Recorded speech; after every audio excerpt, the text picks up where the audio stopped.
चलिए छात्रों, तो आज हम लेकर के आए हैं हिंदी में अलंकार। अलंकार क्या होते हैं? अलंकार वे शब्द होते हैं जो काव्य की शोभा बढ़ाते हैं। ठीक है, अलंकार को काव्य का आभूषण कहते हैं। अब देखिए, अलंकार को दो भागों में बांट लेते हैं। एक तो होता है शब्दालंकार और दूसरा होता है अर्थालंकार। जहाँ शब्द से अलंकार की पहचान की जाती है वो शब्दालंकार होते हैं, और जहाँ अर्थ से अलंकार की पहचान की जाती है वो अर्थालंकार होते हैं। तो पहला अलंकार है अनुप्रास अलंकार। अनुप्रास अलंकार में क्या होता है? वर्ण आवृत्ति। वर्ण आवृत्ति अर्थात एक ही वर्ण, एक ही अक्षर बार बार आए, वहां पर अनुप्रास अलंकार होता है। जैसे तरन तरन तरुजा, तरन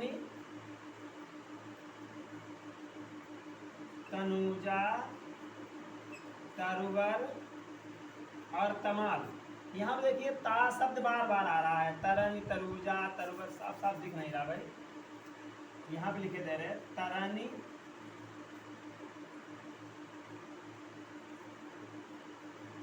तनुजा, तरुवर, तमाल। ता शब्द ताक्षर ता वर्ण की बार बार आवृत्ति हो रही है, तो अनुप्रास अलंकार।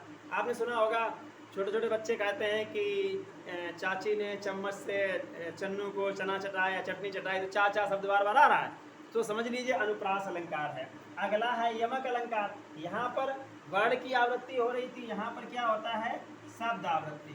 शब्द आवृत्ति यानी एक ही शब्द दो या दो से अधिक बार आए तो यमक अलंकार होता है। जैसे पानी गए, एक ही शब्द बार बार आए, वहां पर यमक अलंकार होता है।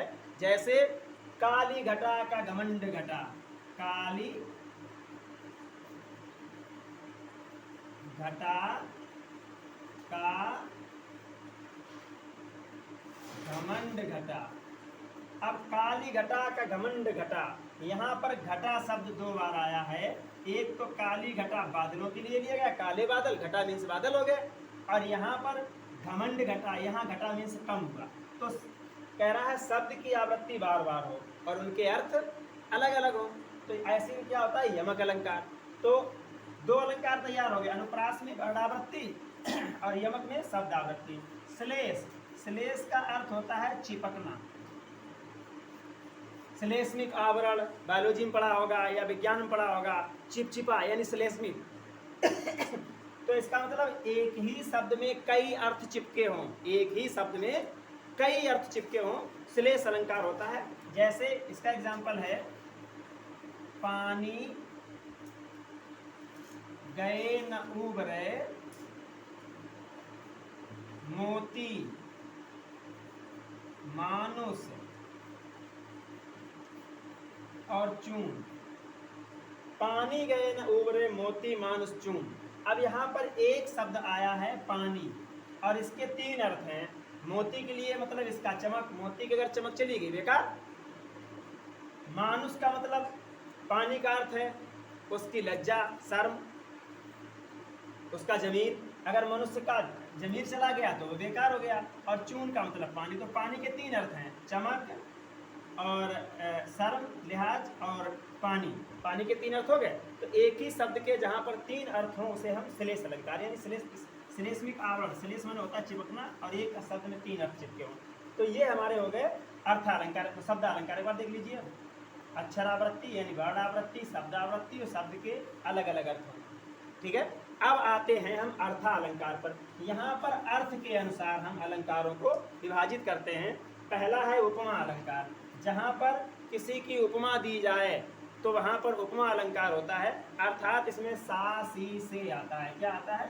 सा सी से आदि ऐसे शब्द आते हैं। जैसे मान लिया कि मोम सा तन, मोम सा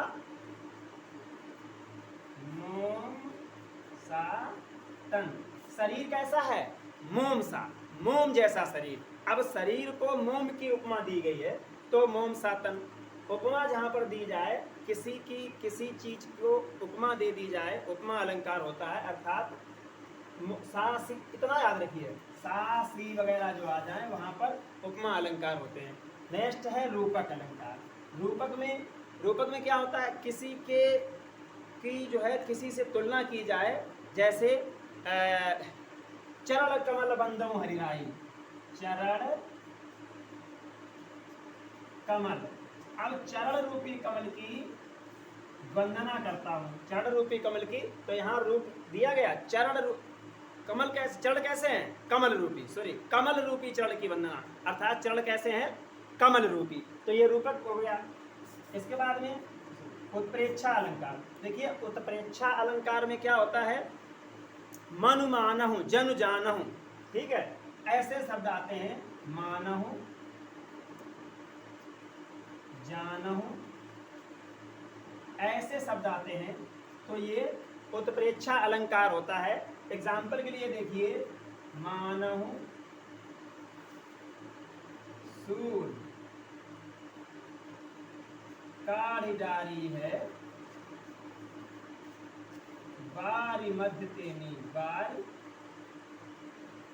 मध्य से मध्य ते मीन,